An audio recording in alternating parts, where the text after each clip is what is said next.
Alright, welcome to Cupcakes with Cal in Kona, Hawaii. Here we're joined by Australian Craig Alexander. Thanks, Crowy, for opening up your house and letting us in here.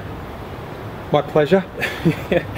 So a little background on Crowy. He's from Sydney, Australia, 41 years old. He's a father to 3 wonderful kids, and he's also a 5-time world champion, 3 times here in Hawaii and 2 times in Las Vegas and Clearwater over the 70.3 distance. So how have things been shaping up for this year?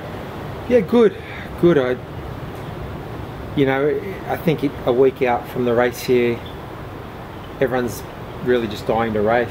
And I think obviously 12 months ago I said I didn't think I would be racing, and I didn't think I would be. I thought last year honestly was my last go around here for a number of reasons, mainly family, to be honest. My wife and I had always said that when our son started school we'd stop travelling, and he was meant to start, but he's only 4 and a half, and the teachers wanted to hold him back 12 months, and that was in January. So being a racer and a triathlete, someone who loves the sport, I immediately, back in January, got the idea in my head of another crack out here. I didn't want to be the boy who cried wolf though, so I kept it to myself. There was a lot of water to go under the bridge, and I also had to sort of fix my body up a little. So, but no, the seed was planted a long time ago, and I think my preparation's been pretty good. Because I saw Ironman Melbourne where you came in 5th. Yeah. And you made like a pretty, like your interview after that was pretty raw, and it was really cool to see. Like you're always been a pretty honest and authentic guy. You don't sugarcoat things too much, and it kind of seemed like you're going to hang up the cleats after that. You know what? I was over Ironman racing. I mean, I'd committed to 12 months of racing,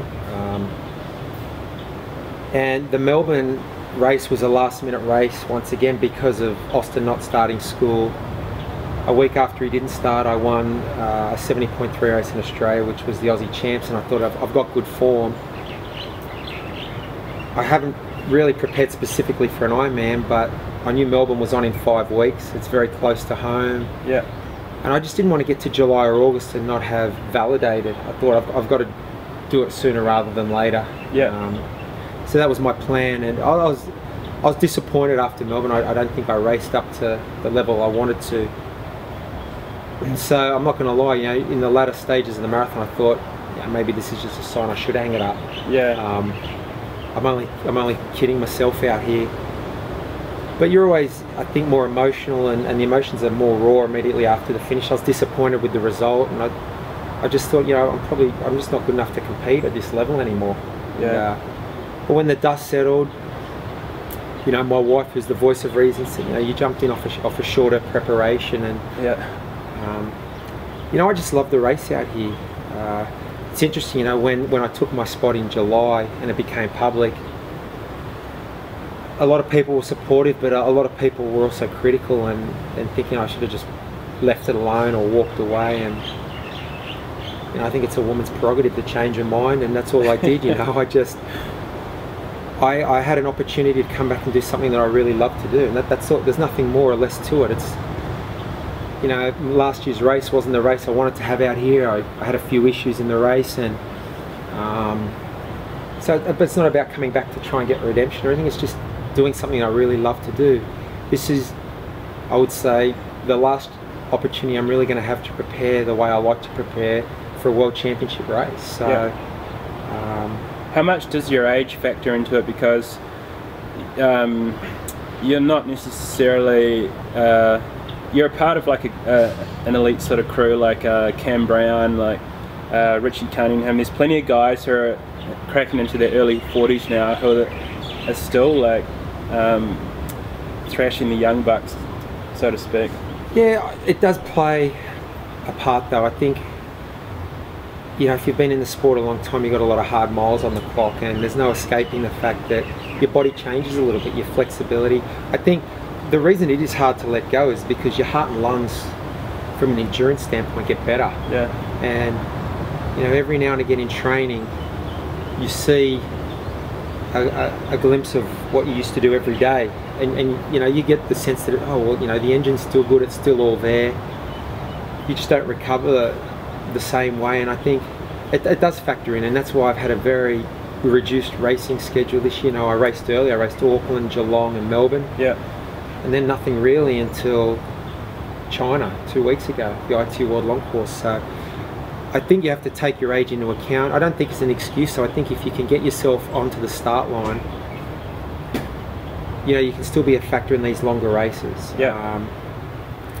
You know, it is hard. The younger guys can train more, but I guess you have more base, which counters that. So, you know, I don't really see the age as an excuse. It's more the things external to the sport that your age brings, like a family or other business opportunities, and I think they're more the things that sort of undermine your training. It takes time away from the things that you would normally be doing, like training, recovering, and preparing, and all those things. So for me, it's been more about those things with your age rather than age related, you know, physically.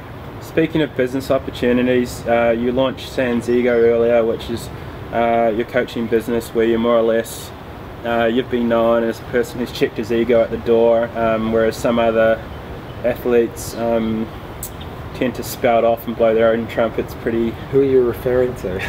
Okay. So I mean, each to their own. That's yeah. So anyway, so how's that going, and is that sort of something you're going to move into more once you round out the career? Yeah, no, absolutely. And I mean, I think it's part of being a professional. Everybody's got a different, I guess, fingerprint or personality that they bring to the table, and you know, I never have taken anything that's been said personally, because a lot of it's not true. It's to drum up interest and media. And we're not boxers. Well, we're not boxers, and that's the difference. I mean, if you don't like someone in boxing, you actually get to get in the ring and try and yeah, damage them, I guess. Whereas here you get pepper sprayed and cuffed. Well, yeah, that's right. So, yeah, I guess from that standpoint, it never bothered me. But yeah, the name came about really, you know, I was sitting down with some of my partners in the business, and you know, we were talking about what do we want this company to be? What's the personality of it? And it's, I guess, trying to bring together a whole lot of expertise and making it available to someone who may want to qualify to go to Kona, may want to win their age group, they may just want to do a triathlon. You know, it might be someone who's an ex-athlete who's put on weight and just wants to get back in shape. It could be anyone. Yeah. And I guess the whole premise of the name was it's not about us and who's involved. It's about you. Yeah. And us trying to tailor the training to your level, your time availability, and whatever your goals are, whether it is just to lose weight or, you know, finish a triathlon, or you know, you might want to qualify for a world championship. And you know, I've brought together a whole bunch of coaches who I think, people I've used and people I think are some of the most experienced and the best minds in triathlon, and you know, people are going to have access to that team, I guess.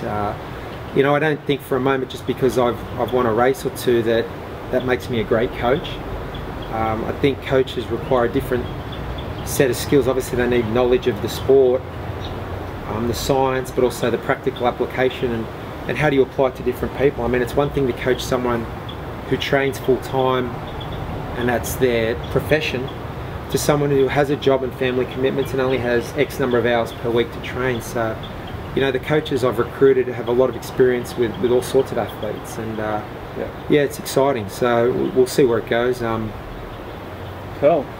All right, let's talk a little bit about this year's race. Who's on your radar, and have you done anything to sort of mix it up, or do you have a routine where you've got a proven track record here where it works? Do you change much from that? I have changed quite a bit. I've done a lot less than I've in volume? Yeah, just because I just couldn't cope with the volume. And you know, to be honest, my race in Melbourne, I thought, I learned a lot from it, because it was off basically a 4-week build-up, or a 4-week specific Ironman build-up. And apart from a bad swim, you know, I biked a 4:30 and ran a 2:43. So, you know, I think you need something like that it's all well and good everyone talks about this base that you've built up, but you need to see something like that to prove it to yourself. Yeah. What does that actually mean? You've got a base, okay? does that give me a leave pass to train less, and it's not until you actually do that you see. So I've done a lot less. As far as who's on the radar, I could sit here and name 10 guys I think could win. You know, I always start with the top 5 from the year before. I think Van Leer, Mackenzie, Sebastian, James and Tio have to be big favourites. Yeah. I would also throw in Ivan Rania based on what he's done this year.